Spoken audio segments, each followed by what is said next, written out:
Hello, this is Snake Plissken, and I need to escape from New York. So please go to my store, the-studio-reykjavik.com, and get the great products I offer. Or you can also donate on my website, the-studio-reykjavik.com. You can donate through Stripe, PayPal, or buy me a coffee. You can also be a paid member to my Patreon channel. The way to prosperity is capitalism. New York is turning into a shithole again. I've survived Lehman, COVID,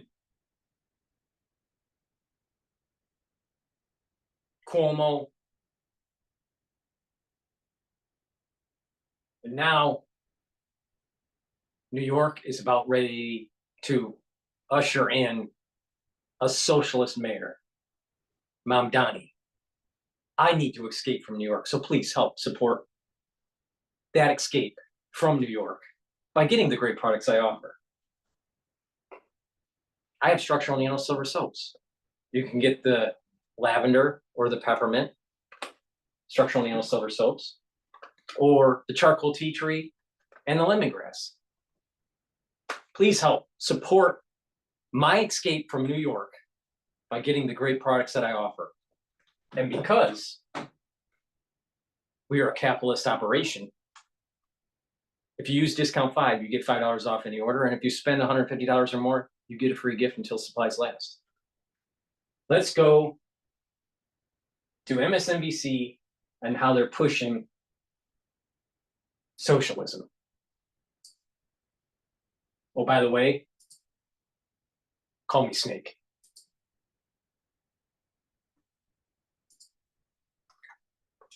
Galloway, Ed Elson, and back with me, Lydia Polgren. Lydia, I'm going to begin with you again. You believe that the Mamdani win shows Democrats a pathway to get out of the Trump era. How so? Well, I think that what was so impressive about the Mamdani campaign was just its relentless focus on the issues that voters told the campaign really mattered to them. Really sharp, laser-focused campaigning on questions of affordability, on questions of rent, and the issues that really matter to people, while not running away from the big sort of emotional issues that I think bring together a majority of Americans. Revulsion at this horrific campaign of deportation that is unfolding in cities, towns, rural areas across the country, and the kinds of tactics that the president is using to try and carry that out. Things like real deep concern about getting involved in another war in the Middle East. And really most tellingly, the fact that Zohran Mamdani's advocacy. So let me get this straight from this socialist. Snakes, whoop. This socialist, Snake, op-ed on this is really important.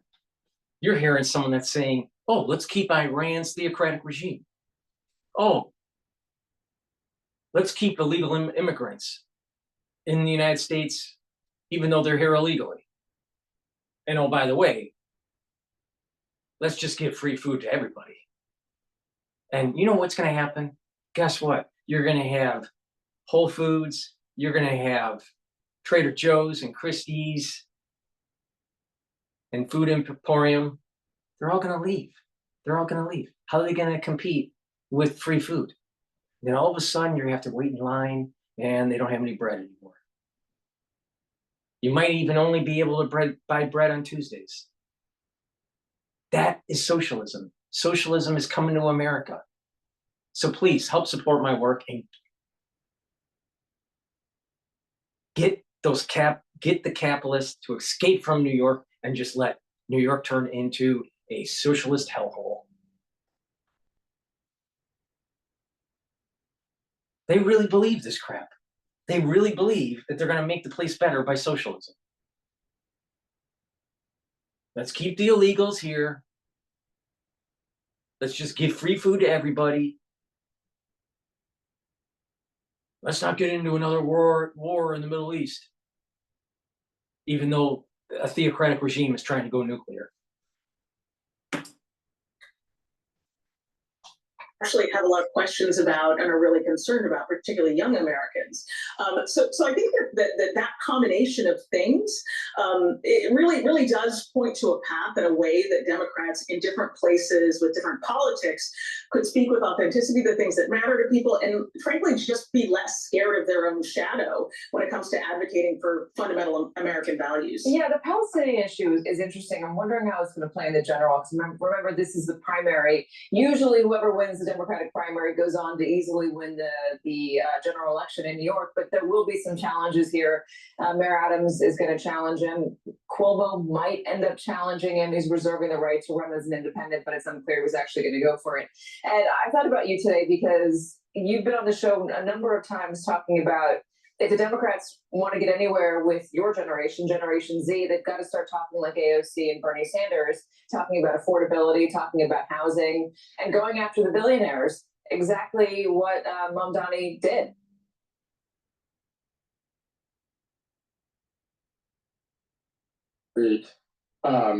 Panicking. I mean, that's the headlines that we've been seeing, that there's a crisis on Wall Street, everyone's freaking out. I just want to say to the leaders on Wall Street, if you want to make sure that Zohran Mamdani is elected in November, if that is your goal, you should keep doing what you're doing right now, which is panic, especially in public, because that's almost exactly what the voters want to see right now. They voted for an individual who promised to shake up the establishment, and here we have the establishment appearing to run around with their hair on fire. So if you're Bill Ackman or you're Dan Loeb or any other billionaire, just remember the best thing you can do to support this campaign is to keep throwing these hissy fits on Twitter about how the sky is falling in New York. It's a great way to get people to the polls. So that's the first point I'd like to make. If you want to elect a Mamdani and you're on Wall Street, keep getting hysterical. The second point I would make is related to the first, and that is that this was a record voter turnout for young people in New York, and that is a big deal. And I agree with Lydia there. I think the reason young people were attracted to him isn't because he's a person of color or because he's Muslim or because of his views on Israel-Palestine, all of the things that the anti-woke brigade would love to attribute the win to. The reason he won is because he correctly identified the struggle of young people, which is affordability. The fact that a house costs 6 times our income, the fact that a third of us still live with our parents, the fact that college costs have risen from 13% for my grandparents' generation to 42% for us. Those are the issues that Mamdani honed in on, and I think that's what resonated for young people, the economics, not the identity politics. Does that mean his policies are going to fix the issues? I personally have my doubts, but I also believe that we are in the voting stage right now. What matters most is what the election says about the moment, and the message is quite clear. Young people are fed up with the status quo. If he doesn't deliver on those things, though, free child care, more affordable housing, the city-run grocery stores, free bus services, or if he does deliver on some of them and you see these services not thrive, how accountable will he be to those same voters, Ed? Well, the number one food for regular BMs, huh? Okay, let's see. Fastest way to clear out stuffed poop is by adding more fiber to your diet. Well, I think he'll be accountable as much as anyone else, and I think that we'll see what happens if his policies don't go through. I believe that. Let me get this straight. Well, What Snake is listening to is a bunch of liberal garbage. We'll vote him in because he's a change agent, but we don't think that his policies are going to actually work. And if you listen to Mamdani, he once in a while sounds like Barack Obama. So please go to my store, the-studio-reykjavik.com, so Snake Plissken can escape from New York. Please go get the great structural nano silver toothpaste that I have. It has no fluoride because these socialists have been taking too much fluoride and they look kind of stupid. This toothpaste has no fluoride. They'll whiten your teeth, freshen your breath, help with your gum line health, reduce inflammation at the gum line. Go to my store and get the great toothpaste. The-studio-reykjavik.com. The link is in the description of this video and all my videos. Use discount 5, take $5 off any order. And if you spend $150 or more on an order, you get a free gift until supplies last. That's how capitalism works. But these clowns, they want to vote in someone that they are omitting, they don't even think can actually deliver. Now, if the place is unaffordable, perhaps they shouldn't live here.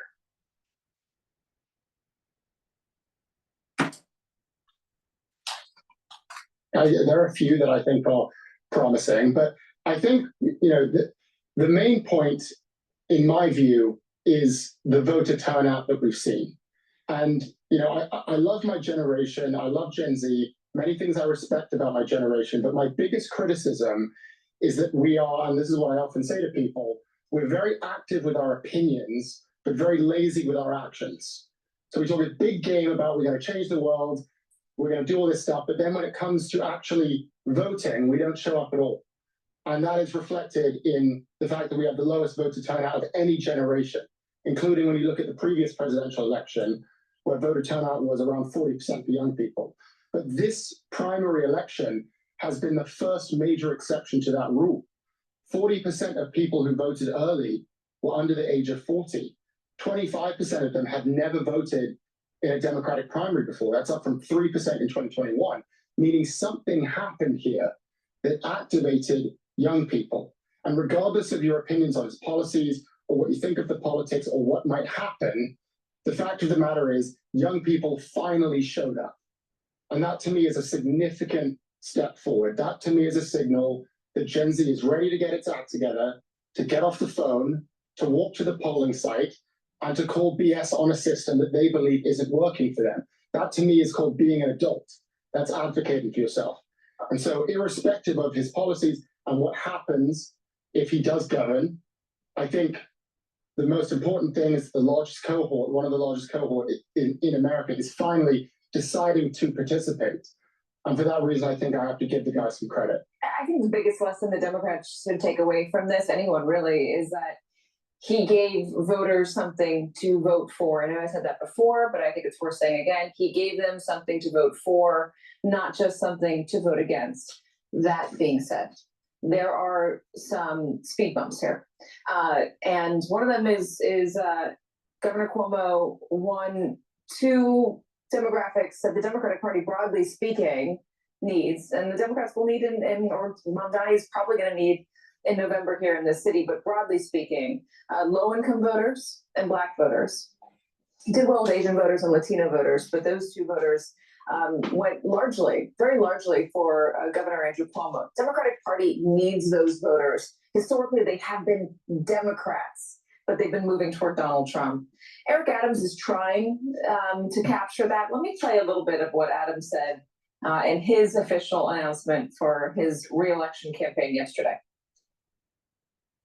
This election is a choice between a candidate with a blue collar and one with a silver spoon. A choice between dirty fingernails and manicured nails. A choice between someone who delivered lower crime, the most jobs in history, and the most new housing built in decades, and an assembly member who did not pass a bill. Harry, what do you think? I think Eric Adams wants to say, these people are outsiders, they're not New Yorkers. That's also what he said about the protesters when he kept talking about these were all outside agitators and people were arrested and, masks were removed and all that. That proved not really to be the case. It's a big shifting city. And what's been so compelling about Mamdani is us New York nerds, when we're thinking about who the voters are, we're thinking about the triple prime voters, the people who always show up. And that includes Black voters, older voters, and so on. And what Mamdani did that was tremendously appealing, whatever you think of how much of his agenda he can get done, his politics, some of which I think are actually beautifully as he presents them, quite radical. He spoke directly to them and to a Democratic Party in shift where people under 40 and in the party, sympathy with Israel is at a significant low. It's a tipping point between the leaders and the voters. And he approached those voters, not just the ones you knew were going to show up. So the pros tell you, spend all the money targeting them, knock on that door 20 times.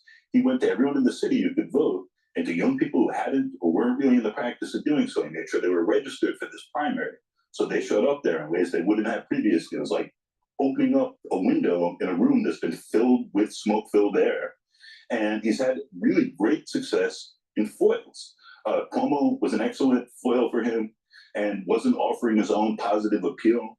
Adams is offering a very hostile, directly identitarian appeal. You know, are we really going to turn the city over to this sort of guy, whatever that means? He's got a whole bunch of suggestions about that. And Trump, in the meantime, is elevating him as a national figure. And this guy is talented, he's pretty nimble. And I think the idea that he's going to be reduced to his caricature within New York, at least, I don't know how this plays out nationally, is all redounding to his significant advantage. Explain though the loss among Black voters and low-income voters, and are those two groups that he will be able to access? I really think so. I think polls are snapshots in time, so are elections and all that. And he now has money, enthusiasm, resources, and an ability to reach those groups. I think Adams is going to make a very direct appeal to Black voters, not to let the city's 110th mayor and second Black mayor be a second one-term Black mayor, and be very aggressive at that, and with the press. But I think there's limits, and especially with under 40 Black voters, how much that's going to do. And I think with lower income voters, who are sometimes lower information voters, because they're not obsessed with this, they don't understand how ranked choice voting works, those things. Mamdani is very good at introducing himself and now has additional months to do so in his material. So the key thing to me, going back to Bill Ackman just for a second, is this campaign sort of started, it's real stretch, with Andrew Cuomo introducing himself in a 17-minute straight-to-camera video. And the bookend to that is Bill Ackman doing, I don't know, 2,200-word tweet about how Mamdani is totally unacceptable and dangerous. Cuomo's thing was the city is in crisis. You add all this up, and what you have are an establishment that can't pass the I know this sounds crazy, but test about this nice young man who smiles and talks to editorial boards and tough questioners and sounds sort of reasonable. He's passing that test, the socialist, and somehow the avatars of the party, its leadership, are struggling with it.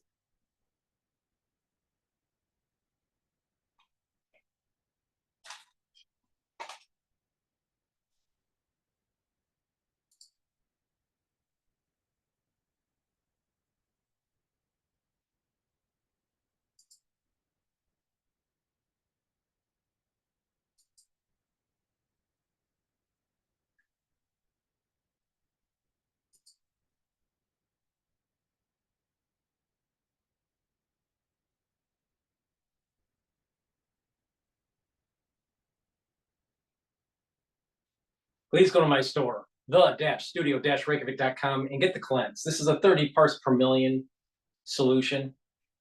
And what you do is you take a teaspoon a day, swish in your mouth, gargle, about 20 seconds, 30 seconds, swallow, and that will boost up your immune system. Very important to do every day. If you're not feeling well, take a tablespoon or two a day. And you know what? Socialists smell. Don't be a socialist. Don't be a New York socialist. And purchase the products on my store, the-studio-reykjavik.com, so Snake Plissken can escape from New York. Now, go to my store and get the great deodorant so you don't smell like a socialist. You can get it in peppermint, lavender, and tea tree, and also in citrus. It has no aluminum, no baking soda. Made from essential oils from the Himalayas. All natural. And not only that, it will help to detoxify your body. So use it as a daily deodorant, but you can also use it to help to detoxify your body. Please go to my store and get the deodorants. And it's really important to boost up your immune system. Take supplements like magnesium and zinc. Boost up that immune system. Drink it with filtered water. And magnesium will also help with your brain function, so you don't turn into a stupid liberal. Also, vitamin C and magnesium, it's dual purpose. It'll help with your skin, the health of your skin. It'll also help with your immune system. And again, magnesium helps with your brain function, so you don't turn into a stupid liberal. Take them together, and it'll boost up that immune system. And magnesium is a great way to improve the efficacy of vitamin D3. So please go to my store, the-studio-reykjavik.com. Use discount 5. You get $5 off any order. If you spend $150 or more, you get a free gift till supplies last. That's how capitalism works. Please go to my store so Snake Plissken can escape from the tyranny of socialism.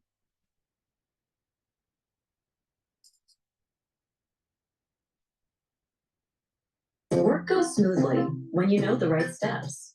With Asana, you can coordinate tasks across teams and stay on track, so your team can spend more time celebrating wins. Try it for free at asana.com. All right, well, Republicans fight for capitalism. A socialist is now the face of the Democratic Party. They just nominated this guy in New York City on the Democratic side of the aisle. Do you like capitalism? No, I have many critiques of capitalism. Call myself a democratic socialist. We put forward a plan to start Trump-proofing our city, increasing the top corporate tax rate and increasing income tax. And that's the best it gets. Meet Zoran Mamdani. He's campaigning on fundamentally transforming New York into his social paradise. It is the time for our city to be reborn. A new city with a new politics, where the worker. Does that sound a whole lot like Barack Obama?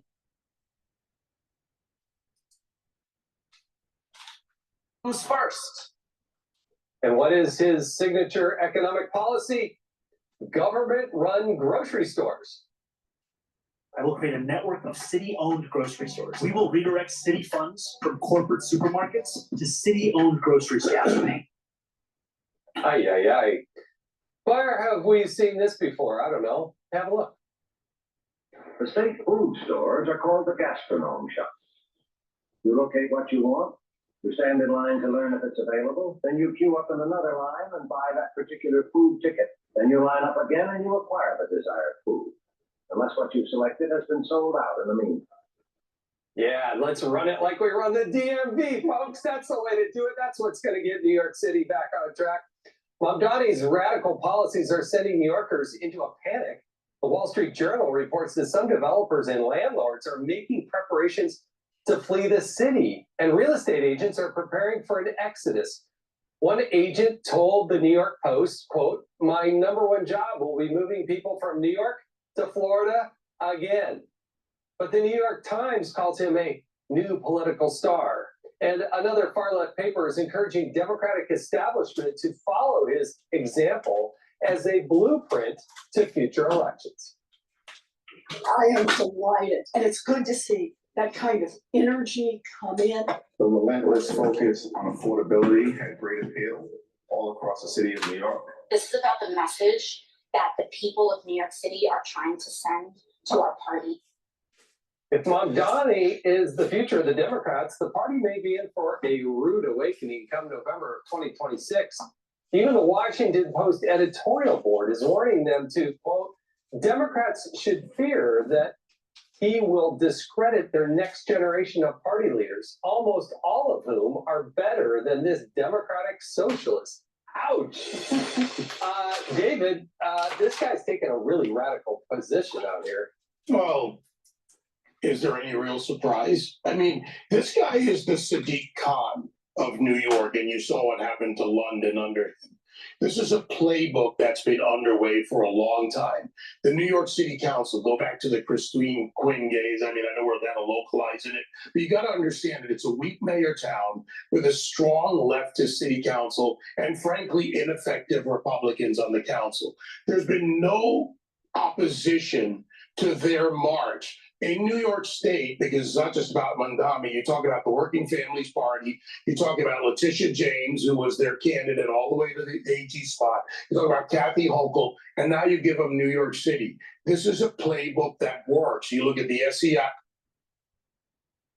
players in New York who are going to go in and soak the city. And here's the thing. They can't stop the people with the ability from leaving. The people who run the city on a daily basis, workers of every color, they can't afford to live here. New York City is going to see the opposite of what was Ed Koch's and Rudy Giuliani's vision and saving New York to put it back on the right track. Look what de Blasio, look at Adams. look what comes next and be afraid. Well, but Mayor Adams looking pretty good compared to this guy, Molly. Well, I think the real question here isn't so much about are the socialists going to take over the Democratic Party and are they leading right now, but are they outworking the moderates? This guy shook the hands, he walked the city, he had the energy, he did the work, and where is he today? Where did he literally go today? When all the chips fell, it turned out there were a lot of wealthy white voters, Asian voters. He had a lot of upper class, high educated voters, and didn't appeal to the black vote as well. He was in Harlem today. He's out there still working it. So the question is, are the moderates going to be able to claw back some of that energy that seems to be on the progressive side going forward? Yeah, he's taken this interesting position. If we put up this quote from his tax plan, shift the tax burden from overtaxed homeowners in the outer boroughs to more expensive homes in richer and whiter neighborhoods. That's his policy. And the part about the grocery stores, I mean, you have experience with this. Yeah, I was just at a grocery store on Friday, and I've been in multiple grocery stores across the city because crime has been such a big issue. The problem is New York City, like most of the country, but acutely here, is too expensive. Young people feel they can't afford to live here. So here comes this guy who has done a lot of good groundwork and has a very strong social media presence. And he's promising, I'm going to make things better. I'm going to make it more affordable. Who doesn't want that? And of course, who doesn't want free stuff? The problem is his execution is all wrong and the voters don't see past the social media. Grocery store margins, 1.6%. These grocers are not taking home more money. But hey, if you have a congestion tax where now it's X amount more expensive to even get your groceries into the...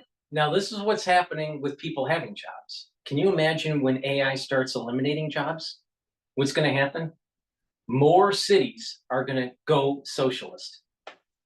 Please go to my store, the-studio-reykjavik.com, and get the collagen. Collagen is a dual-purpose supplement that's going to help with your skin, your nails, your hair, your musculature, your bone density, the health of your joints, and your cartilage. Please go to my store and get the collagen. You get a big scooper. This is a month's supply. Take it once a day, mix it with soft foods, filtered water, a smoothie, or even with milk. Shown on the screen is the typical amino acid profile. Please go to my store and get the collagen. Super important. Take it every day so you don't look like a crazy liberal from New York. The grocers that need to charge more because they're charging more for what is coming in. The math doesn't add up, but he's touched on something so important that I think the Republicans in the city have long struggled to do, which is that it is too expensive here. But the way to fix that is not to say we're going to get you everything for free, because millionaires being taxed an extra 2%, they leave. You have no money if all the folks, and I'm hearing this, if Mamdani wins, people are moving, and if you don't have your revenue base in the wealthy in New York, you don't have government-run grocery stores. Exactly, makes a lot of sense. Hey, Sean Hannity here. Hey, click here to subscribe to Fox News YouTube page and catch our hottest interviews and most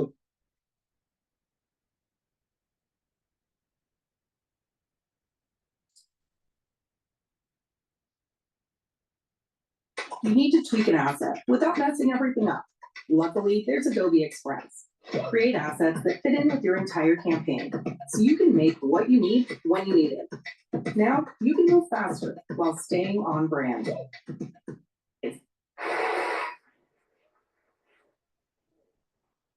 The cities are great cities, and it's sad to see, particularly a place like New York. But Mamdani does have plenty of high-profile supporters, from supermodels to popular streamers. Let's hear from just a couple of them. Text your friends and family because we need everybody to come out. Make sure you're drinking water, which is available. This election is going to be decided by young voters. The average New Yorker is 38 years old. The last renewal race was decided by 7,000 voters. That means that your vote really matters. I supported him because he's the only non-Zionist candidate on that stage. I thought he needed to be bought and sold, but people are energetic. People are tired of Zionism, and I'm excited to see what he's got. I'm not a socialist myself. I don't want everyone to be a communist getting free stuff, but I think he has some cool ideas. Let me get this straight. He's not for socialism, but he's voting for someone that's just an anti-Zionist. But socialism will actually make the society less livable, less affordable. If you take his economic policies of affordability in New York, how is it going to make it better? It doesn't. It's only going to make it worse. Please go to my store, the-studio-reykjavik.com, because a lot of people are going to get irritations in their throat throughout the different seasons. So get the drops and the lozenges. The drops, you get 100 in each bag. Get a few bags for your household. You don't want that throat irritation from these crazy liberals. You can get it in honey and lemon, in cherry, and also in blueberry, which is a very popular flavor. And I also have in stock elderberry and zinc lozenges, which are larger than the drops. Get a few bags for your household or for work, and take it right when you have that irritation to mitigate any issues. Go to my store, the-studio-reykjavik.com, and help Snake Plissken escape from New York. Let's go back to the socialists. There you go. He doesn't like the fact that he's a communist who wants governments to run supermarkets, but he hates Zionism, so he got Sneako's vote and he certainly got Emily's vote. Yeah, I mean, isn't it extraordinary?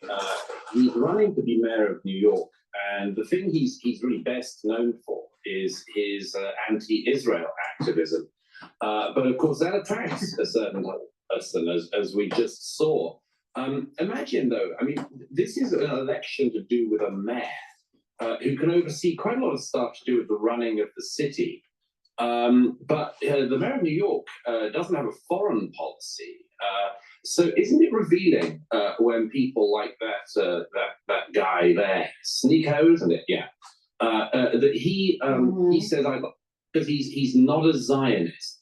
Well, that just means that he gets the support of people who think, great, this guy doesn't like Jews, I don't like Jews, let's vote for him. Because what else does it mean? What's not being a Zionist got to do with being mayor of New York? Only that Mamdani has repeatedly demonstrated his own prejudices. And by the way, I will predict, Rita, with considerable certainty, we can lay a bet on this, that any criticism of Mamdani in the coming days and weeks will be batted back by him and his supporters as being in some way bigoted, as if criticizing a bigot is in some way itself the problem. They will say he's a Muslim, he's a recent immigrant. How dare you say anything against him? And that will, I guarantee, be the playbook you will run on. Oh, no doubt. I'm not having that bet because you would win it. Now, I want to take you to London, where pro-Palestinian supporters continue to clash with police. Let's have a look.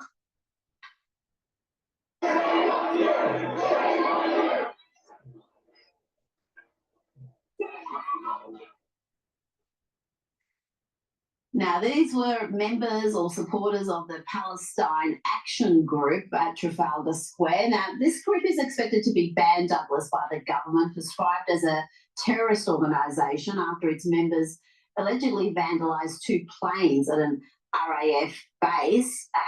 How do you see the way Western governments have handled this uprising since October 7, particularly the British, because they seem to have been particularly weak?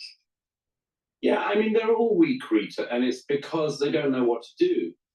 They've imported large populations of people who have brought their own sectarian politics to countries like Britain, whether it's to do with Kashmir, Pakistani populations who come to the UK who bang on about Kashmir, or the same people and others who will bang on about Middle Eastern politics. They've just brought their rife ethnic and religious hatreds with them.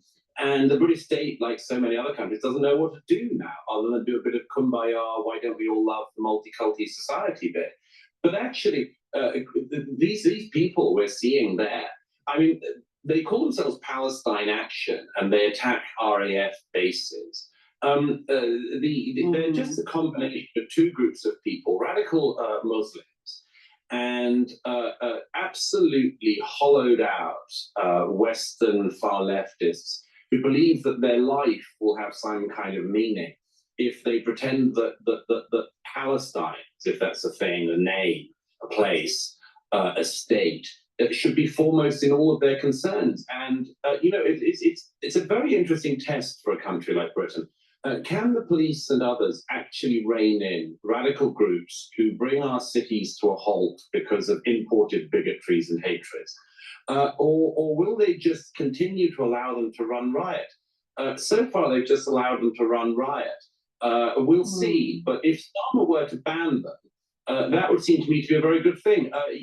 No other groups are allowed to shut down cities repeatedly, be hooligans, deface things, invade military bases, and much more. I think there should be a price for that.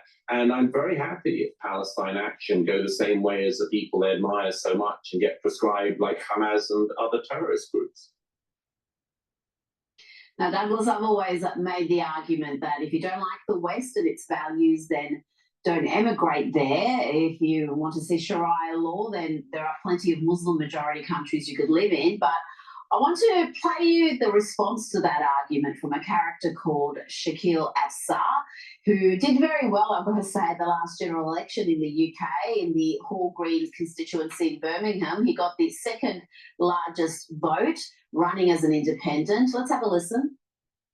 The city of Birmingham will not tolerate the disrespect of our Prophet, peace be upon him, and there will be outcomes from your actions. You will have repercussions for your actions. We have been trained from birth that we must defend the honor of our Prophet, and we will lay our life on the line. Okay, the other argument is, okay, so if you don't like it, yeah, go to your own country. But why would we do that when our forefathers were instrumental in rebuilding this country after World War II? It was our grandfathers who worked in the factory 20 hours. It was our grandfathers who came here and run the infrastructure. It was our grandfathers who brought you the lovely curry, which is a national dish. So how can you tell us to go? We're not going nowhere. We are here to stay. Like I said, we're not here to take part. We're here to take over.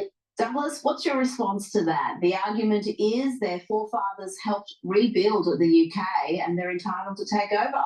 Well, he can scram as far as I'm concerned. My forefathers did a lot more for a lot longer than his. And if he wants to talk about the importance of Pakistani labour in the post-war period, very happy that other British people go head to head and point out what our forebears did for a lot longer and a lot better. To actually build Britain. Britain isn't built on a couple of generations of immigration. It's built on centuries, in fact, millennia of men and women who did extraordinary things. And to watch that being trampled on by this person, I just would play it around any other way.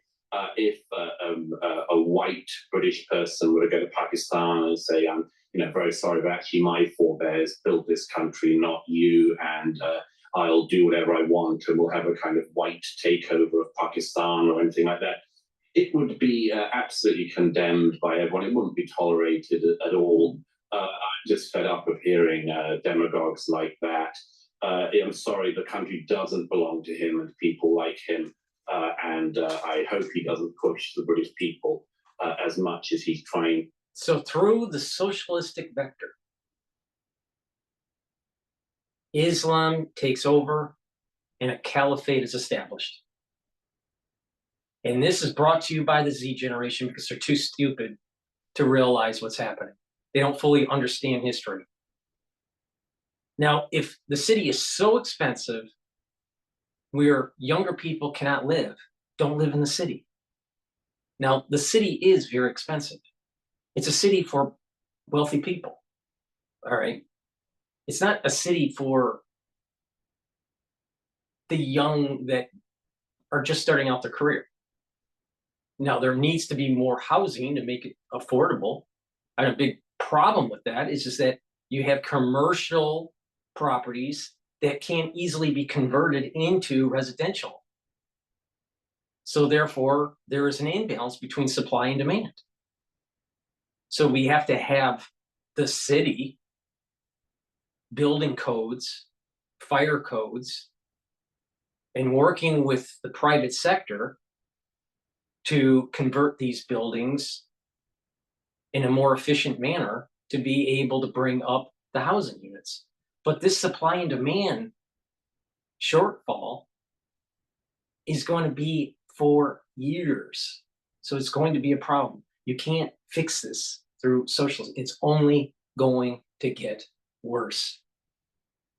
only going to get worse if you try to use these socialistic policies. But to add insult to injury, this is also a backdoor for a caliphate to take over. Now, what's going to happen in New York is what's happening in London. London was taken over by a Muslim mayor. And London isn't doing well. It's not doing well with crime. It's not doing well with prosperity. And the same thing's going to happen to New York. And this is the reason why Snake Plissken needs to escape from New York. So please go to my store, the-studio-reykjavik.com, and help Snake Plissken escape from New York. Snake Plissken survived Lehman. Snake Plissken survived Hurricane Sandy. Snake Plissken survived Cuomo and de Blasio and COVID.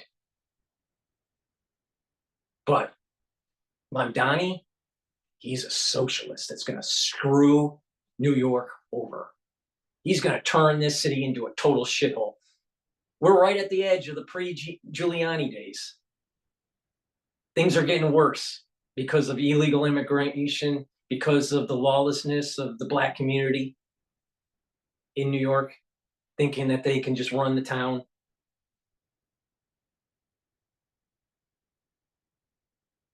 We have a DA, a district attorney, that's not willing to actually prosecute crimes and just lets off these criminals, and they cause further crimes down the road.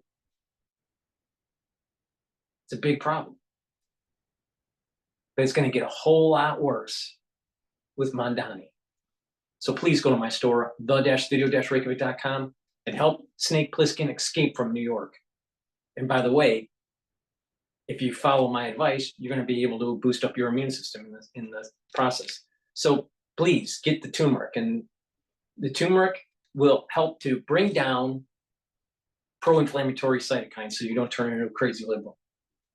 Boost up that immune system, help with your cardiovascular health. So you can actually see peace and prosperity in your geriatric years. So take the turmeric every day. Take it with the ashwagandha root. Ashwagandha root will bring down cortisol levels and bring down glucose levels that will help with your cardiovascular health and your immune system. Super important. And lignans, soaks up free radicals, brings down inflammation, helps with your endocrine system and your immune system. And you stack these together, and it's a great way to boost up your immune system and help with your cardiovascular health. So take the lignans, the ashwagandha root, and the turmeric every day. Boost up that health and slow down the aging process. Another great product that I have on my store to help me escape from New York is the gel in the quick dispenser or in the tube form. You use it the same way. It's a dual purpose product. You can apply it on your skin every day. It's a daily skincare. You can put it on a wound to help to heal the wound. If you're not feeling well or someone around you is not feeling well, put it on your hands, around your mouth, around your nose, around your eyes, around your ears. Lightly coat your nostrils. Stays active for 5.5 hours. You can also use it as an aftershave, so you don't look like a crazy fucking liberal. So please go to my store, the-studio-reykjavik.com, and help Snake Plissken escape from New York. Because he might not like what he gets back. Well, I want to say, Douglas, I'm as worried about the self-loathing generations we are breeding in the West as much as those coming from faraway lands who want to change the West. What these young men say when asked whether they would fight for their country? Let me tell you this, I would fight against the UK. I would probably say no. You don't think I would. Why would you fight against the UK? Because I would like the world to be liberated from Western imperialism. I would fight against this country in a war. Liberated from Western imperialism. Douglas, how did we get here? First of all, that soy boy you just saw, I'm not sure he'd be much use in any arm. I can't see him storming any beaches or climbing any ramparts. So it's purely hypothetical for him. It's just a statement of the basically he's saying that because he's being taught to say it. and he doesn't have a mind of his own. He's just repeating a sort of mantra he's been taught in some second-rate university or college or something like that about colonialism and everything else and Western imperialism. It's all just such dated stuff by now. And of course, you know, those of us who watch people like that with the suitable amount of contempt that they invite, always have to resist the temptation, don't we, to just wish that perhaps they would find themselves in a position where they meet the people who they think are their great allies and are shown a different type of custom and a different type of welcome. If that guy ever got his way, which he's not going to, but actually sort of lived in some kind of post-Western world, well, good luck to him, because he'd find out awfully fast the Chinese Communist Party don't particularly care for people like him. The Sharia law lovers definitely don't like him. You know, you just sort of, in a way, you hope that they'll get a little taster of it someday, and it'll be the first smack of reality. Maybe the first smack they've got, but certainly not the first one they've deserved. It reminds me of those pro-Palestinian supporters who thought they were going to march into Palestine through Egypt, and the locals gave them the sort of reception they weren't expecting. They were, I think, expecting the red carpet treatment, and no, they got a very North African welcome, and they were shocked. They couldn't believe the locals would behave like that. Before you go, it's been a big week for the Trump administration, the bombing of Iran's nuclear sites, as fresh calls for Donald Trump's impeachment from the Democrats, from the likes of AOC. And we've also just had Donald Trump overnight at The Hague securing increased defence spending from NATO partners. Do you expect to see the peace deal between Israel and Iran enduring for any sort of time? We'll see. The Iranian revolutionary government is not in a very strong position at the moment. The Ayatollah Khamenei is about the last person left at the head of it, and the military and the terrorist infrastructure that he and his predecessor built up for 4.5 decades now. He's not in a strong position. The skies above Iran are completely dominated by the Israeli Air Force, and indeed by the American Air Force in the last 10 days or so. They don't have control of their own skies, the Iranian revolutionary government. The Israeli and American Air Force can do whatever they want, and the mullahs basically can't do anything much in response. If the Iranian revolutionary government were to break this ceasefire, Israel would be completely within its rights to retaliate immediately. I think there is a slightly difficult corner for the Israelis, which is whether or not they actually feel that they've finished the job, not just on the nuclear sites, but on the ballistic missiles and others that the Iranian revolutionary government's been firing at the people of Israel for the last couple of weeks and has done so many times in the past. If the Israelis feel that the job isn't done, they will need some kind of reassurance that it'll be that basically the rocket fire will stop and much more. It's a difficult corner, that, and I can understand the tensions on all sides. But President Trump did an extraordinary and historic thing, as indeed did Prime Minister Netanyahu in the last couple of weeks since we spoke. The whole world has said for years that Iran cannot get a nuclear bomb. And most of the world sat by or negotiated away as the mullahs got closer and closer to getting the world's most dangerous weaponry. The Israelis acted, and then the Americans backed them up and finished most of that job, if not all of it. And as I've said for many years, inevitably there's criticism, but they have done something which, if it's shown to have been complete, if it has actually destroyed the nuclear terrorist infrastructure of the mullahs, is absolutely historic. The idiots claiming that Trump should be impeached should just come out and say that they have no problem with the idea of a nuclear Iran and a nuclearized Middle East. And if they think that, they're even bigger fools than you and I took them for. Douglas Murray, thank you.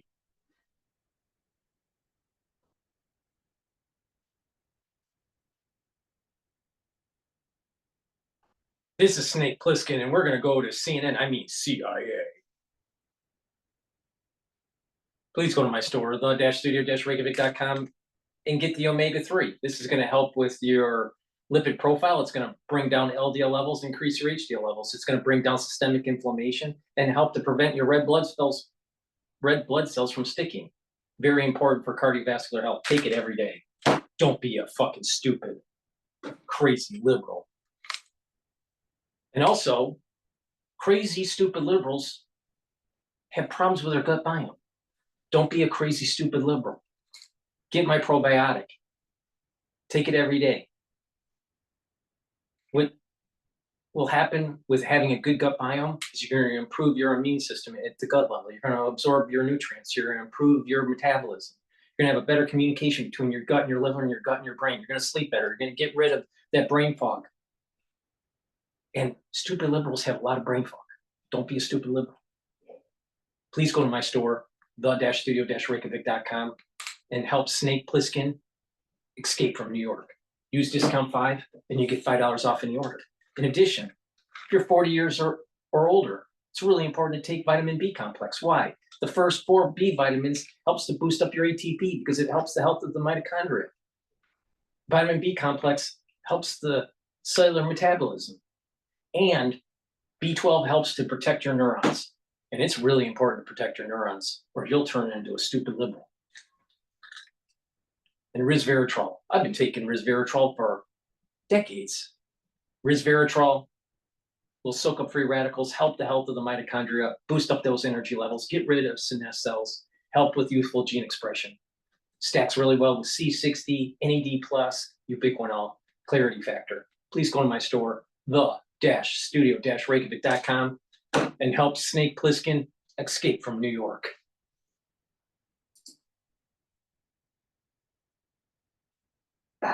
If you're a man who makes at least 150 grand a year and you're still embarrassed to take your shirt off at the pool, I will get you shredded like a god for this summer. To have 5 boroughs that New Yorkers can actually afford. And this entire race was about the question of affordability. And ultimately, I have run a campaign that speaks about the tools that city government actually has to deliver that affordability in the wealthiest city in the wealthiest country in the world. And it's time that we have a mayoral administration that follows through and actually delivers them. All right, so I want to talk about some of that, but first the breaking news. Isaac DeVere is reporting that Andrew Cuomo is not dropping out of the general election race, right? And it's kind of a will-or-he-won't-he, but the deadline's tomorrow. Is this a surprise to you? Ultimately, Andrew's decision or my decision matters less than the decision that voters already took on Tuesday night, where we won from Bay Ridge to Dyker Heights to Harlem to Washington Heights. We saw mandates delivered for a new generation of leadership. And I am so proud and excited to continue to build on that mandate with an ever-expanding coalition, one that has now included the endorsements of Congressman Jerry Nadler, of State Senator Brad Williams-Siegel, and Manhattan Borough President, soon-to-be Controller, Mark Levine. And ultimately, that is a coalition that will continue to expand through November. Right, so you're saying no matter what, I mean, if Andrew Cuomo's in, it's not like a redo where you're worried? No, not at all. I mean, we did it once and it turned out pretty well.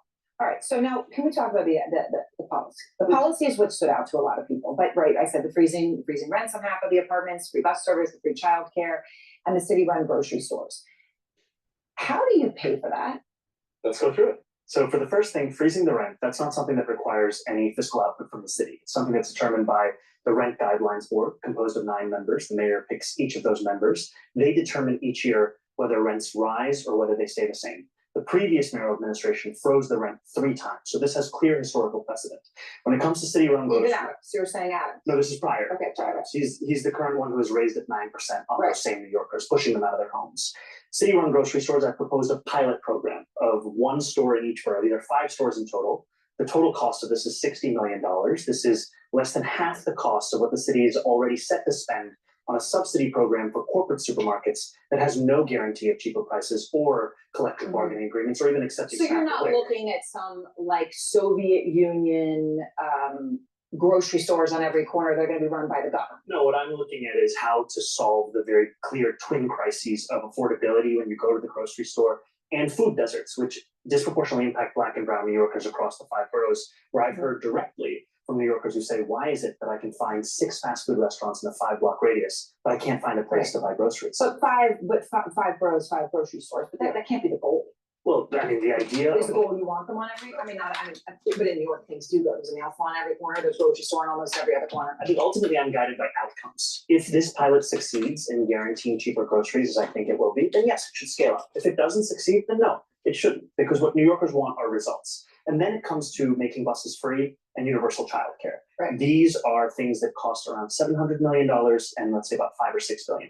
Significant amounts of money. Huge amounts of money. But have to be understood in the context of a $113 billion municipal budget, a $252 billion state budget, and we put forward a plan to pay for these and more to start Trump-proofing our city through two major revenue streams. Yep. Increasing the top corporate tax rate of New York to match that of New Jersey, that raises $5 billion, and increasing income taxes on the top 1% of New Yorkers who make $1 million or more a year by 2%.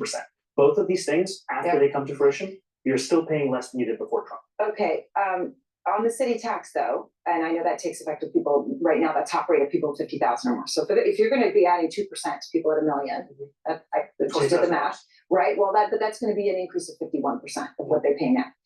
I'm not saying cry for them. I'm saying if they leave, you're not gonna get that money. And when you increase someone's taxes by 51%, aren't a lot of people gonna leave?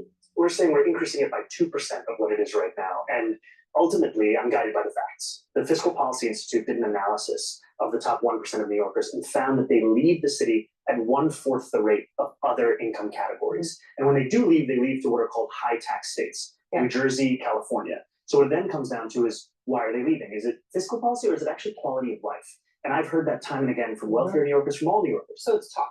They're going to go to Florida and all you think is tough. In 2021, when I came to the state assembly, we had the same fight to fund public schools, to raise tax on billionaires and corporations. We were told millionaires would flee. Yep. And we now have more millionaires. Okay, so the New York Times is saying that Mayor Adams is trying to gather business leaders to support him to say this is going to be bad. And Bill Ackman, billionaire hedge fund manager, of course you know of him, New Yorker, he said he agrees with you that the city's broken. Okay, but he has a real problem with your economic policies. He said the ability for New York City to offer services for the poor and needy, let alone the average New Yorker, is entirely dependent on New York City being a business-friendly environment and a place where wealthy residents are willing to spend 183 days, the amount you need to be taxed, and assume the associated tax burden. Unfortunately, both have already started making arrangements for the exits. So you just think that isn't going to add up. And by the way, that corporate tax rate that you're talking about, that's a big increase. That's matching 7.25% going to 11.5%. And the point of it is that if it works for our regional neighbor, why can't it work for us? And with Bill Ackman, this is someone who put $500,000 into Andrew Cuomo's super PAC, someone to whom clearly money is not an issue. And ultimately, even for him, life would get better. Because what I'm looking to use this money for is to make the quality of life across the city better. Okay, so when people say democratic socialist, right? And I'm curious what you think this means. I mean, do you like capitalism? No, I have many critiques of capitalism. And I think ultimately the definition for me of why I call myself a democratic socialist is the words of Dr. King decades ago. He said, call it democracy or call it democratic socialism. There must be a better distribution of wealth for all of God's children in this country. And that's what I'm focused on, is dignity and taking on income inequality. And for too long, politicians have pretended that we're spectators to that crisis of affordability. We're actually actors, and we have the choice to exacerbate it, like Mayor Adams has done, or to respond to it and resolve it, like I'm saying. And this is going to be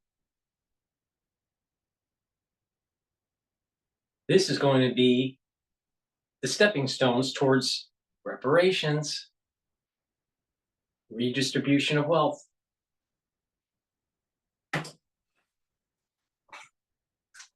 Okay, so for people who say that America was built on, and a lot of immigrants. Obviously, you speak from an immigrant experience. I mean, you came as a young child, but you speak to a lot of people who came much more recently. That they come to America because they believe in capitalism. They believe that if they work hard and make a lot of money, that's part of the American dream. Do you think that's not part of the American dream? I think the dream at its core is a dream for stability in one's life. And what you're saying, that you work hard enough and that you then reap the benefits, too many New Yorkers and Americans for that matter are working 8 hours and then still feeling like they haven't made enough money to keep living in the city they call home. And ultimately, what I'm focused on is making the city affordable for everyone, not to win an ideological argument, but to deliver on the mandate of the when city. Mayor Adams, you just heard him come out and he said, soup, silver spoon. He talked about manicured nails to refer to you, right? I was looking at him. He showed everybody. What do you say to him? I understand what he's doing. He's trying to distract from his own record. His is a record where he raised rents on more than 2 million New Yorkers by 9%. He's considering another 8% increase. His is a record of raising the water bill to the highest in 13 years, supporting Con Edison when they wanted to increase New Yorkers' gas and electric bills by $65 a month. I would much rather talk about me than I would about his record if I was him. And so that's what he's going to be doing over the next few months. And we will continue to remind New Yorkers what's on the ballot. It's affordability. I just want to play, because that's what this is, play more of Mamdani telling his story. To quote the words of a... Hi, I'm Brett. And I'm Jonathan. This is Darla. And this is Bert. We're the founders of the fund. To quote the words of a famous New Yorker, allow me to reintroduce myself. I was born in Kampala, Uganda, in East Africa. I was given my middle name Kwame by my father, who named me after the first prime minister of Ghana. I moved to the city when I was 7. This is the city I fell in love with, the city where I got my citizenship. He's been in the New York Assembly for 4 years, and before that, he was an aspiring rapper under the name Mr. Cardamom. Listen.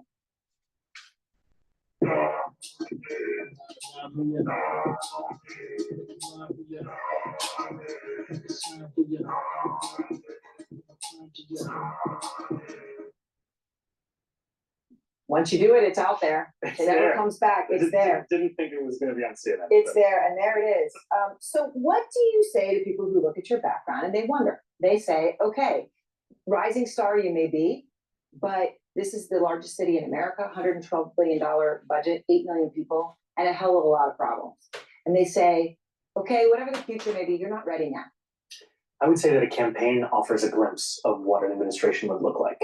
And we built a campaign the likes of which the city has not seen in a long time. We started with 2 full-time employees and now are managing 50,000 volunteers. At the beginning of this race, there were questions of whether we'd get 50,000 votes. And yet we had 50,000 volunteers. 50,000 volunteers who knocked on 1.5 million doors, made 2.1 million phone calls. And ultimately, it's a story of not only being able to inspire people, but absorb that inspiration and build an organization. And I think that's also the story of what it means to run a city, that you are ultimately responsible, but you're also determined by hiring the best and the brightest. And that's what I will be doing in City Hall. I'll be hiring those that have a clear track record of excellence, of results, that come from a wide variety of mayoral administrations, and finally bring public excellence back into the public sector. All right, so you caught a lot of attention for confronting Tom Homan, Trump's border czar, about the deportation policies, which have a lot of impact here in New York. Here you are.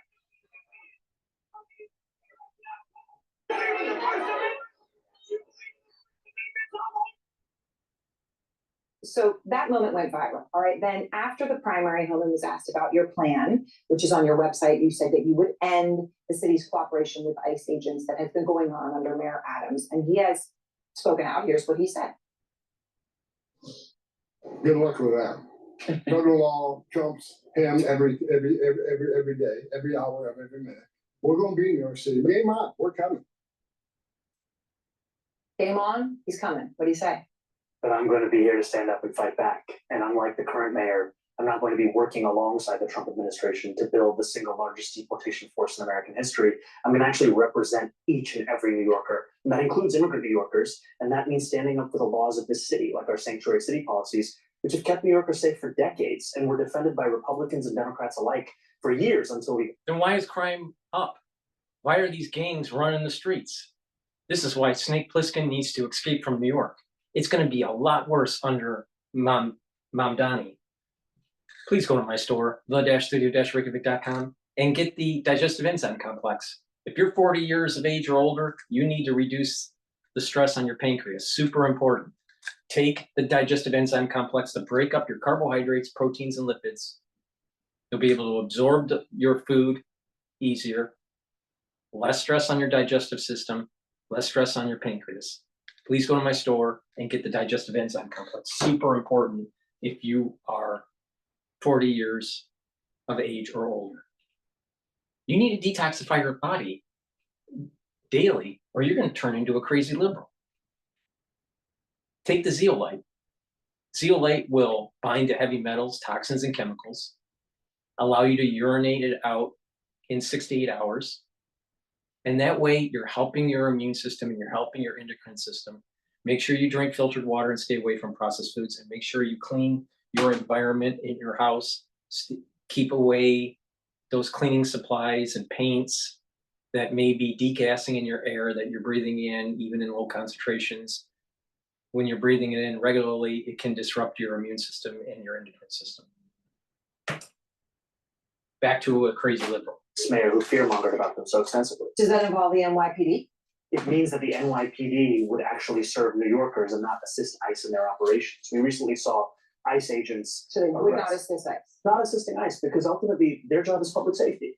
And I know officers who are signing up to take on serious crimes, not to be a part of a force that is arresting a pastor who's peacefully observing the arrest of a migrant at Federal Plaza. All right, so a moment ago, you talked about how you didn't know if you'd get 50,000 votes and you ended up with 50,000 volunteers. They knocked on doors. There are many in the country who might look at that and say, okay, that makes me think of somebody else who took on I'm trying to think of the right word to use, but somebody who expected to win and therefore didn't campaign that hard and lost. And the person who did that was Alexandria Ocasio-Cortez, right? Famously also here in New York. She endorsed you early. She helped you. She just spoke to Armani Raju a few moments ago. She said the Democratic Party needs to pay attention to your success right now. Here's what she just told him. We have a choice to listen to that message that people are sending us or not. This isn't just about Mr. Mamdani as an individual. This is about the message that the people of New York City are trying to send to our party. So there's now talk, that your victory puts her in a whole new light, right? It puts her and Bernie Sanders, not that they were seen as friends, but they were seen as a wing of the party. And that instead of being a wing, that becomes more of the center and that you are part of that. Do you see it that way? And do you see those who say, look, your victory propels her to a presidential run in 2028? She's been an inspiration, and it's been an honor to be represented by her as an assembly member in Astoria for many years.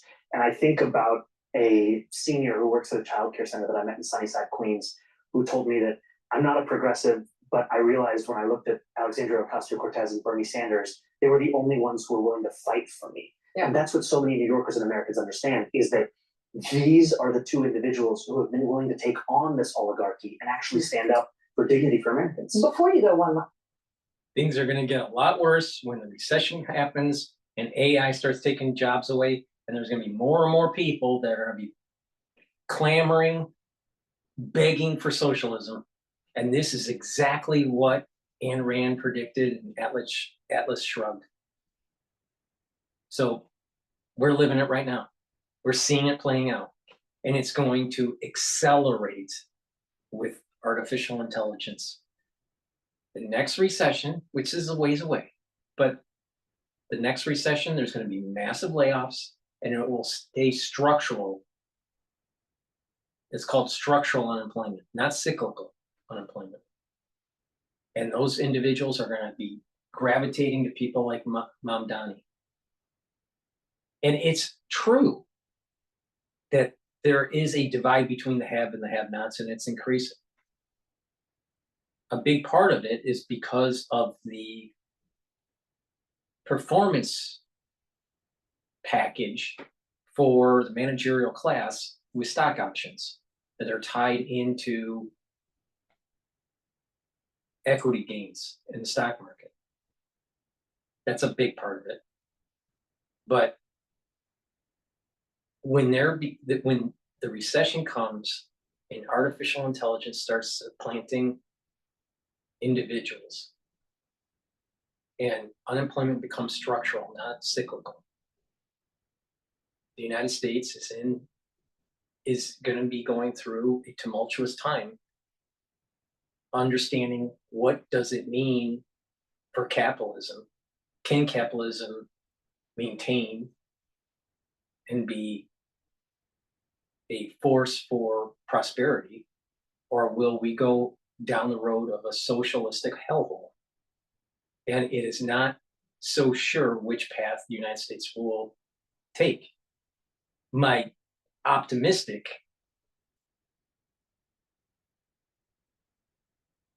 gut is don't bet against the United States. That we'll figure it out. We'll figure it away. But we're going to be going through a dangerous time. And AI is People aren't talking about it right now. People are just talking about the cost of groceries and the cost of housing. But what happens when unemployment becomes structural because of artificial intelligence? And it's not just the Z generation, then it's going to be the X generation too. That's going to be ringing the alarm bell, and people need to start paying attention. We're going through a dangerous period of time. I'm against Mamdani. And that's the reason why you need to go to my store, the-studio-reykjavik.com, and get the Clarity Factor. So Snake Plissken can escape from New York. Clarity Factor will get rid of that brain fog that a lot of these liberals have. And by getting rid of that brain fog, you're going to be able to concentrate on tasks at work or at home or even in school. Clarity Factor will help to get that neuroplasticity going, get that positive neuroplasticity, get those dendritic connections, forming new connections, very important to speed up thinking and your memory, to improve your memory. So please take the Clarity Factor every day, super important to learn new things, do the 4 modalities of exercise, stretching, balancing exercises, cardio and resistance training, and proper supplementation, proper diet, very important for your neurons. And Good Night Formula. Good Night Formula will help you get into those cycles of REM sleep and deep sleep to consolidate memory, detoxify your central nervous system, and to be well rested. When you do that on a regular basis, you're going to improve your memory. So a great way to help with your neural health is to take Good Night Formula. It has tryptophan, melatonin, GABA, and passion flower. Take it every night to get into those cycles of REM sleep. Stack it with Clarity Factor, and it's a great way to improve your neural health so you don't turn into a crazy liberal. And by the way, use discount 5, you get $5 off. If you spend $150 or more, you get a free gift until supplies last. And by going to my store, you're helping Snake Plissken escape from New York, because Mamdani is going to turn it into a living shithole. Same. Bill Ackman, I just mentioned him as he's the billionaire hedge fund manager, but he's not alone. There are a lot like him, whether it's Ken Griffin or CEOs of big banks. Would you meet with them? I'll meet with anyone. I will meet with them and I'll explain why I believe in the necessity of raising the top corporate tax rate. And I'll also tell Bill Ackman that I firmly disagree with his attempt to dismantle diversity, equity, and inclusion across the country, because it's not only against the morals of so many, it's also against the actual bottom line for so many businesses. And as a businessman, you should understand that. All right. Well, Assemblyman, thank you very much. I appreciate your time. I have a storage problem.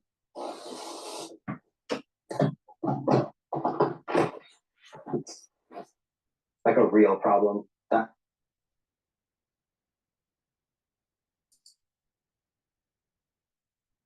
So thanks everyone for your patience. They're all here, Dan.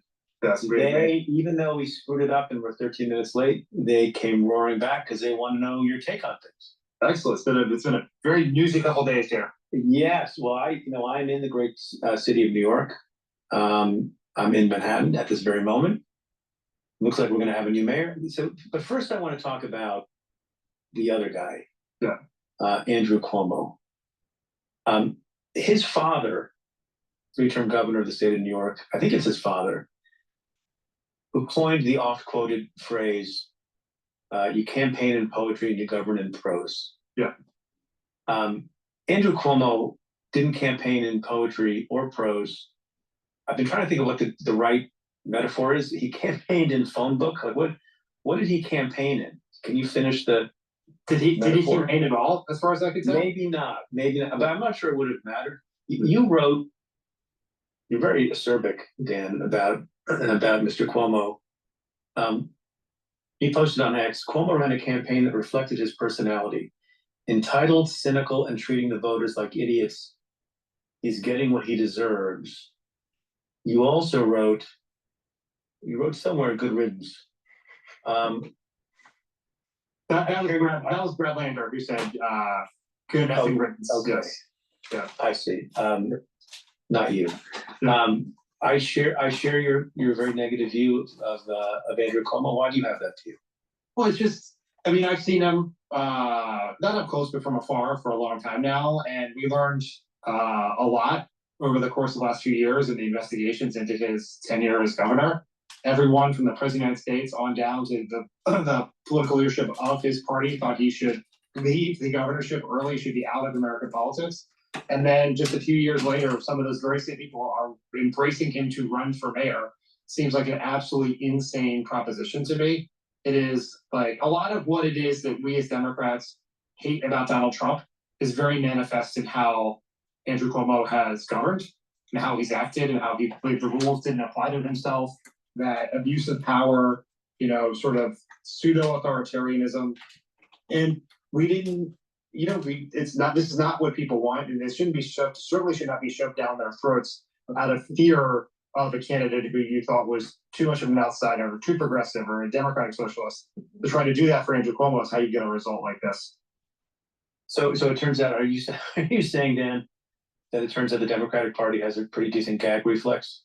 Yeah, I mean, it's exactly right. People saw what was happening here and they didn't want it. Yeah, but I guess you sort of answered this question. How does somebody who is not beloved by anyone, I mean, anyone, and I have other reasons to believe that he, you know, was a shitty governor, a shitty campaigner, and quite frankly, a shitty person, that he became the stalwart front runner and got endorsements and money from people who I respect, you know, people who are moderates who I respect. How did they end up in that boat? It's just, I really don't understand it, because there was not a lack of good candidates in this race. Like, there's an alternative world where people. Well, I don't know. Not everyone would agree with that. Well, I think that if you are wanting someone who is like all the people who put all the money behind Cuomo could have put it behind Brighteon. Yeah. Right. That is an option. There were other people you could have done. You could have gone and found another candidate. If your view was, even if you thought all the candidates were bad, like there were other options other than Cuomo. And he started out in front because he had the highest name ID, right? And some general sense that he is this strong man-like figure in a city that some people believe, you know, needs that, right? Or they're concerned about crime or chaos or whatever else is happening there.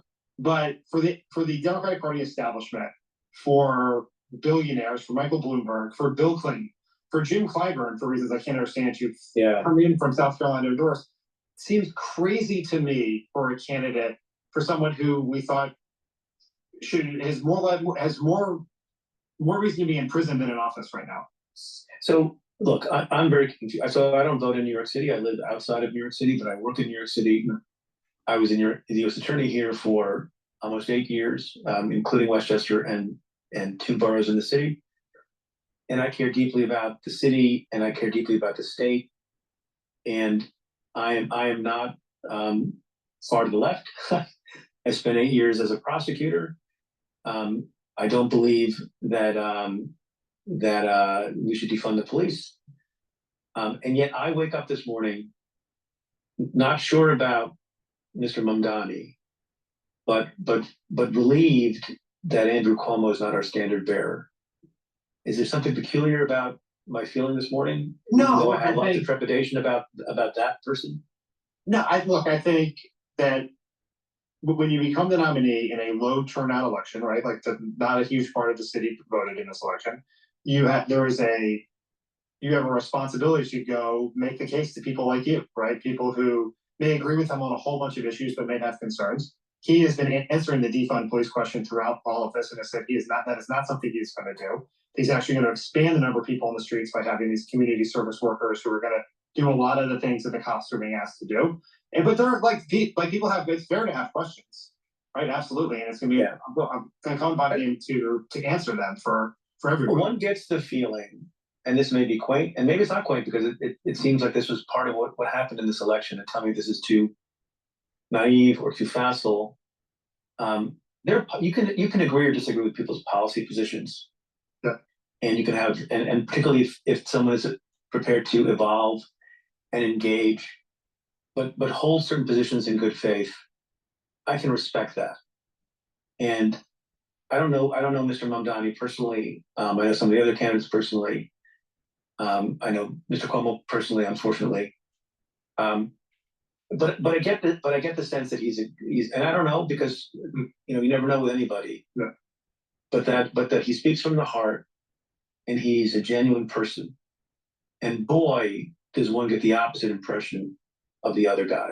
Yes, and that matters in politics. It matters. Look, there's you would know this better than I.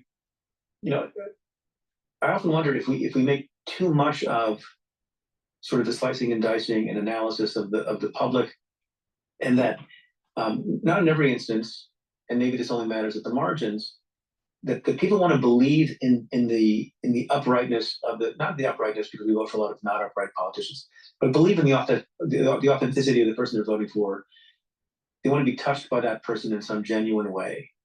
Now, whether that's rational or not rational, whether that's reasonable or not reasonable, that's a separate thing. But that's just life. That's how the rules of engagement work. And Barack Obama, your former boss, touched people a certain way. AOC touches people in a certain way. Bernie Sanders touches people in a certain way. There is this group of people who are the most fascinating people in the American polity to me, who voted both for AOC and Donald Trump, or said that they would. That's a policy that's like bigger than the Gulf of America. That policy gap. Right. In all your years doing this, and as you sit here today, how do you think about that principle of connection, which is not scientific, which is not policy, which is not, something to be calculated, but something to be felt? Yeah, look, I think you've nailed exactly what I think is going on. There are lots of people who are to the right of Zohran Mamdani, or don't certainly would never consider before selection to vote for someone who called themselves a democratic socialist, who don't like socialism, who voted for him for a couple of reasons, because he seemed like a real person, like that you could understand, you could look at him and see his values and trust that he meant what he said. Even if he didn't agree with what he said, you trust he meant what he said. And that he didn't seem like a politician. And in every election recently, or more often than that at least, the person who seems less like a politician, the person who's more of an outsider wins. And that helps explain how Obama won, explains how Trump won, explains how AOC won. And one of the things that's interesting is, like, there's been a lot of debate about the efficacy of a rent freeze, whether is that really the best way. And there's all this. And how are you going to afford it? Right. How are you going to do all these things, right? How are you going to do that? But what the rent freeze tells people is that he understands the biggest concern, and it's not just in New York City, but especially in New York City, at the cost of housing. And it says he's going to fight for that. And like that means something. The thing I would say to Zohran's great credit is he is more than willing to debate his ideas in good faith. He has gone on every podcast there is to have. He went on Derek Fisher's podcast and debated him. He's the author of Abundance, and there's this big sort of online, probably overly contentious debate between the left and the abundance people. But he went in and it had a good faith discussion, listened to what Derek said. They didn't agree on everything, but like you want that from someone who, like, I do believe that he comes to his positions in good faith. And he's gonna, if he, even when he wins, he's gonna have to go, to use the Cuomo expression, he has to translate that poetry into prose. He's gonna have to go to the city council and fight for these things and have a discussion and be willing to compromise where he can't get his way. And that would be a key to his success. Yeah, I mean, the idea that you could run for mayor of New York City with a rose garden strategy, as they used to call it, not as the incumbent, but as a disgraced former person in statewide office in a different city, and you don't live in New York City, is actually such a crystallization of arrogance. It's kind of unbelievable. So you work for Obama. Before we go to the next video, please go to my store, the-studio-reykjavik.com, and help support Snake Plissken from escaping from New York. It's really important because Mamdani is going to turn New York into a living shithole where people won't be able to buy bread. You'll have to be buying bread on Wednesdays, not any day of the week.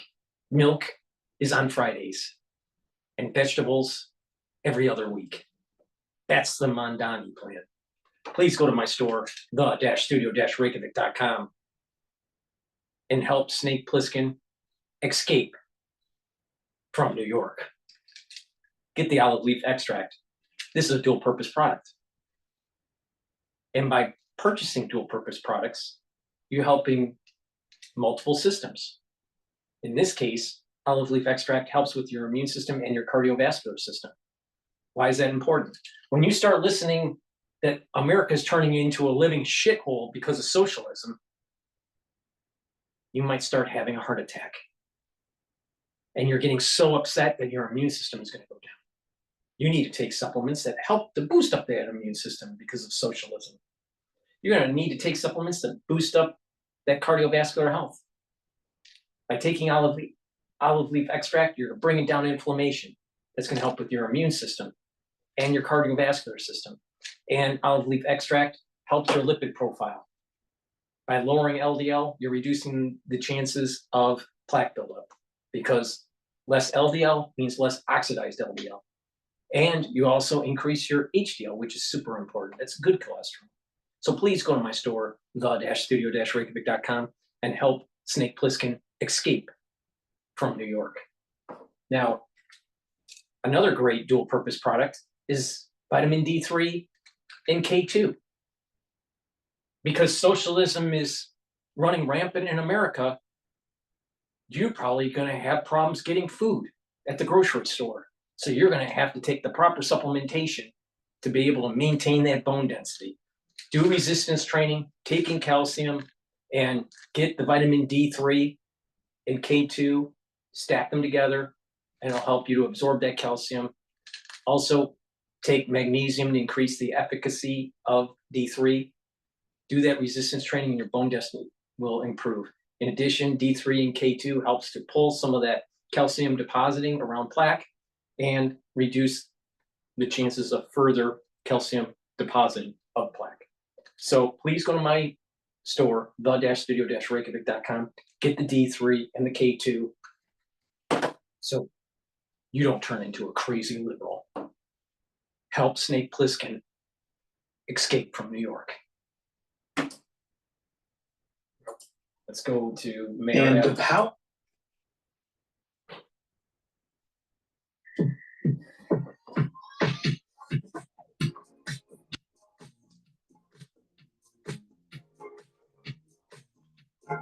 All right, let's talk about this. Zoran Mamdani is stunning. Zoran win in Mamdani. the Democratic mayoral primary is a major step for the state assemblyman, and it's certainly shaking things up.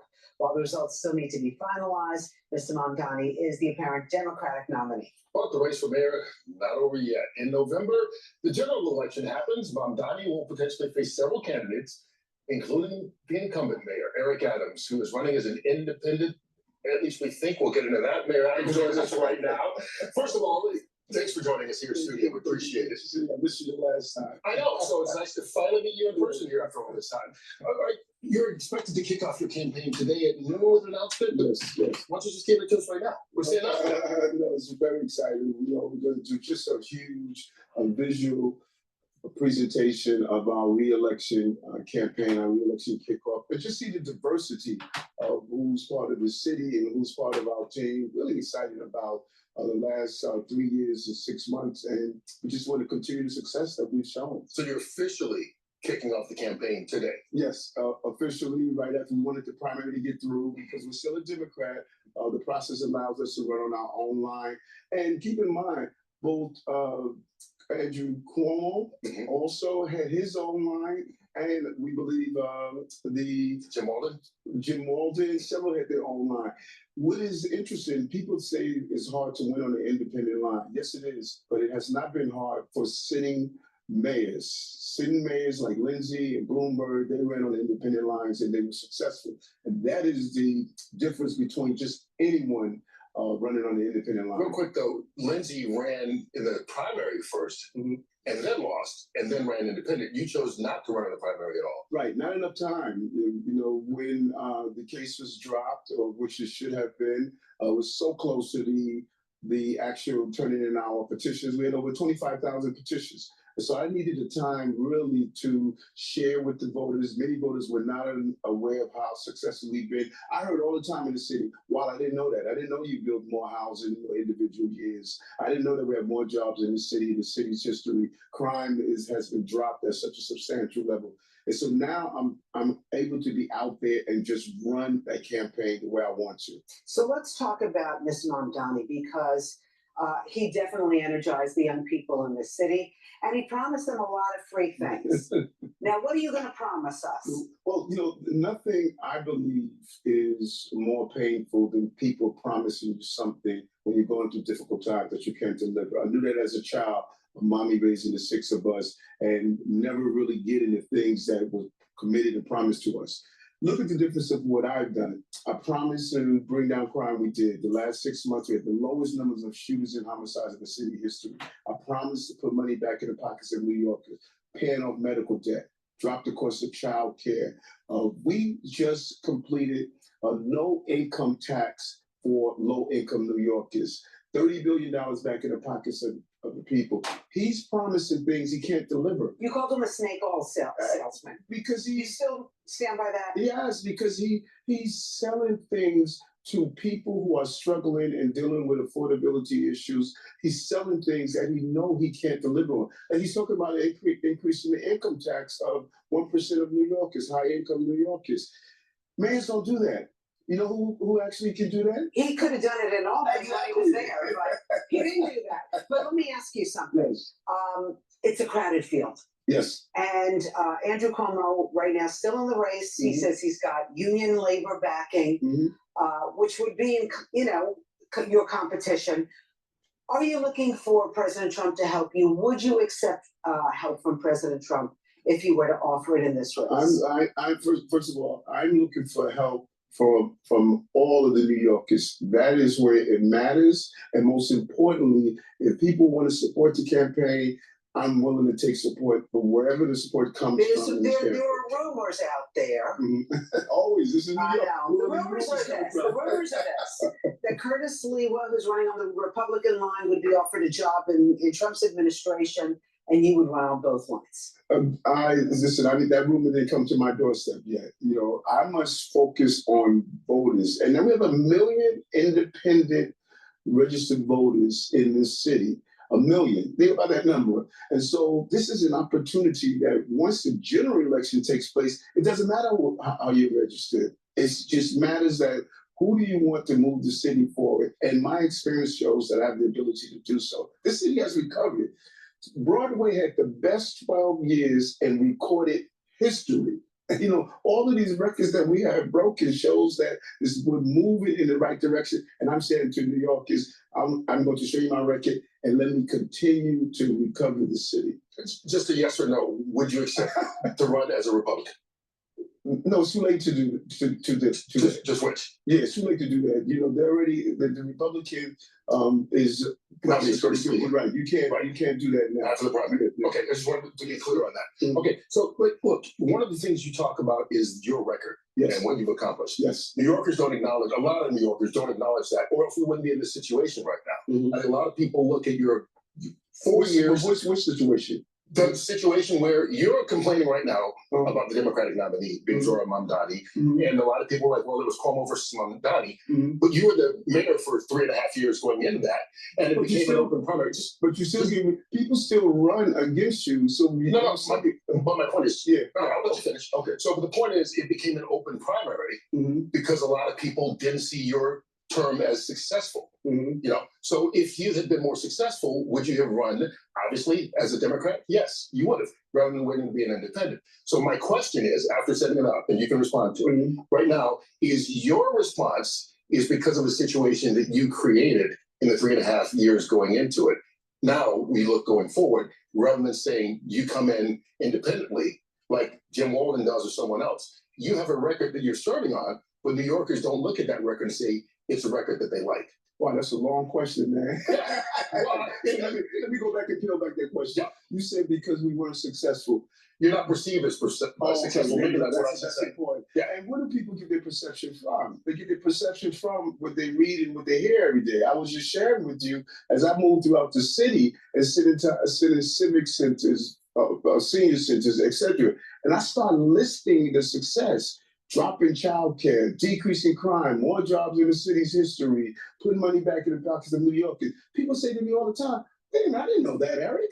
And so now my job is to show the success that we've actually had. I got to now use my ability to speak directly to consumers and say, this is what the city has gone through COVID, going through 237,000 migrants and asylum seekers, having more child care seats in the history of the city, building more housing in individual years in the history of the city. Now I have the opportunity to speak directly to voters so they can go from their perception to the reality. There's a reason bond raters increased our bonds because they said this guy managed this city through several crises. And so this is the beauty of this campaign season. I can get on the ground, I can talk to voters, and it can go from the perception to the reality. So you've also talked about mistakes. Yes. And you've lost about 10 high-powered people in your administration, either resigning in disgrace. And Mamdani doesn't understand the muni market.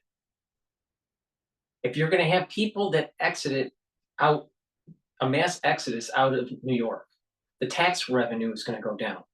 And all these freebies that he wants to provide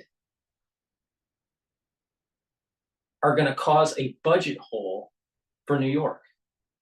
Now, if the tax revenue is going away because people are moving out, then he's going to have to go to the muni market and sell bonds, city bonds. So the money is there for the city.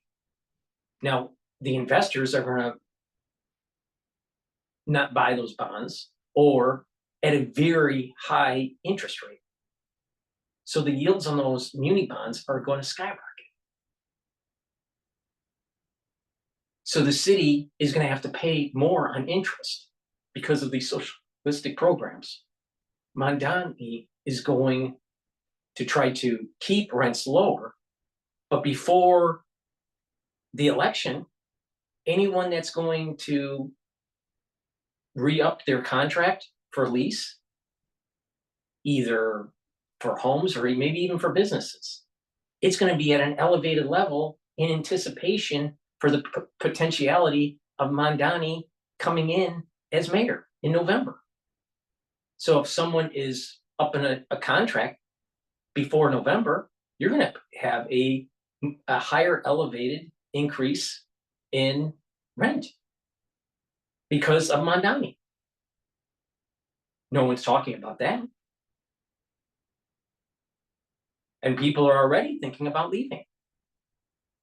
So your tax revenue is going to go down. The service quality is going to go down. The price to fund the city in the muni market is going to go up because higher interest. The tax revenue is going down. The bond buyers are going to say, hey, you're more risk. Mamdani is going to bring the city less efficient and more fiscally irresponsible. And we already have a deficit in terms of running the city. Things have to be cut. The city is having problems. In addition, Mamdani doesn't want to say anything. He doesn't use the word illegal immigrant. He calls them migrants for some odd, strange reason. Migrants are ones that they're like nomads. They move around. They don't stay in any one place. They're migratory. They're illegal aliens. That's the legal definition. That's the legal term. They're here illegally, soaking up resources that the city doesn't have. So please go to my store, the-studio-reykjavik.com, and get the ubiquinol to help with your brain health, your neurons. Ubiquinol is an antioxidant that's going to soak up free radicals. help the health of your mitochondria, boost up the energy, and protect your neurons. Super important to take ubiquinol every day if you're 40 years of age or older to protect those neurons. And C60. C60 is a very potent antioxidant. It's going to soak up free radicals, help the health of the mitochondria. Your ATP is going to go up.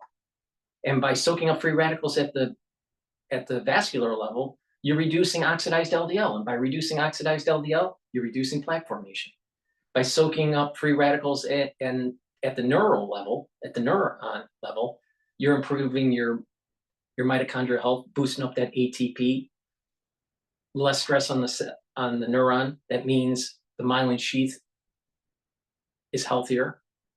The neuron will produce neurotransmitters, and communication between the neurons will improve. That means you'll think better, you'll improve your memory. You'll think faster. Super important to protect your neurons. But C60 also helps with your immune system and your endocrine system by reducing that stress and having more energy and soaking up those free radicals, because free radicals cause damage to cells. Well, if you soak up those free radicals, you're allowing your body to heal those tissues. So your immune system and your endocrine system and your other organ systems will perform better. So please go to my store, get the MCT coconut oil, the extra virgin olive oil, or the avocado oil. Take a teaspoon a day, every day. You can get it in a 2-ounce, a 4-ounce, or an 8-ounce configuration. This stacks really well with resveratrol, ubiquinol, NAD+, clarity factor. Please go to my store and get the C60.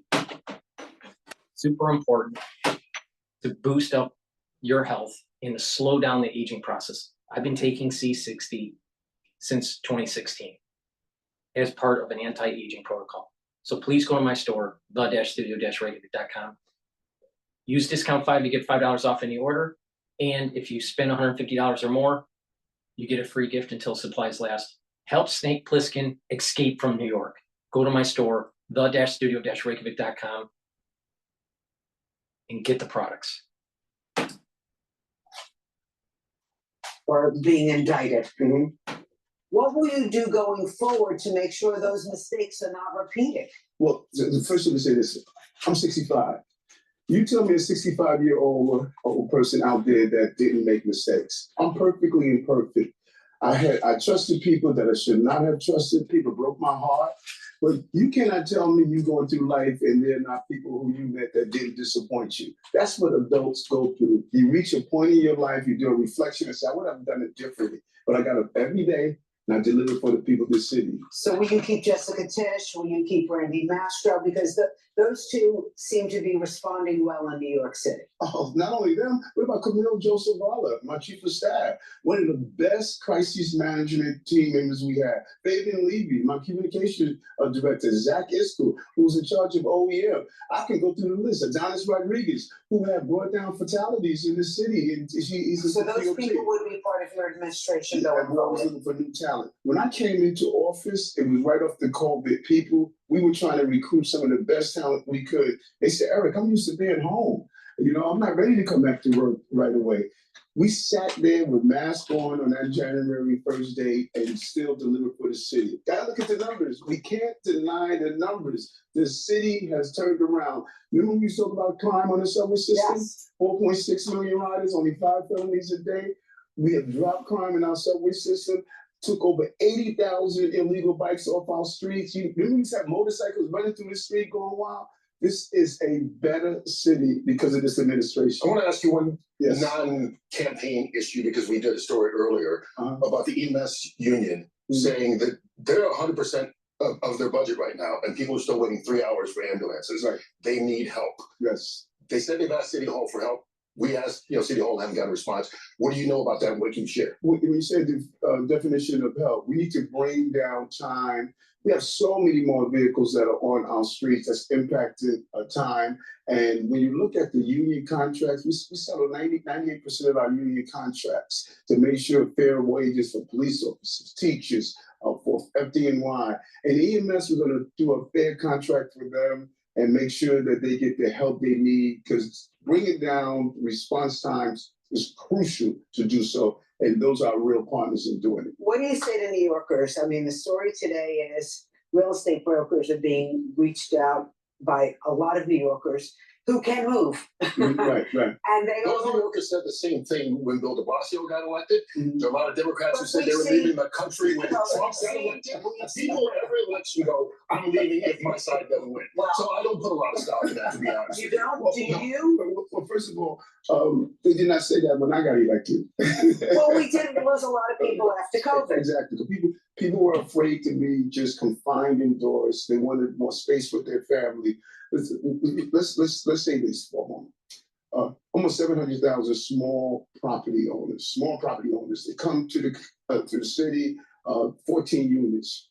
And what's been proposed is to tell people no rent, or tell people you could never have a small increase in your rent. That's a popular statement.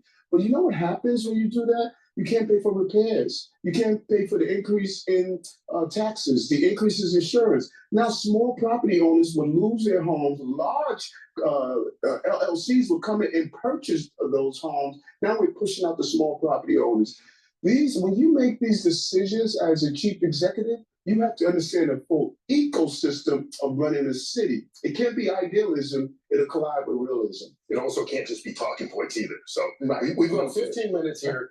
We're way past our time. So we apologize to you because I know you got a schedule, and we also have to move on. So thank you for coming in. Thank I'm you, sure between now and November we'll see you again. Happy Square.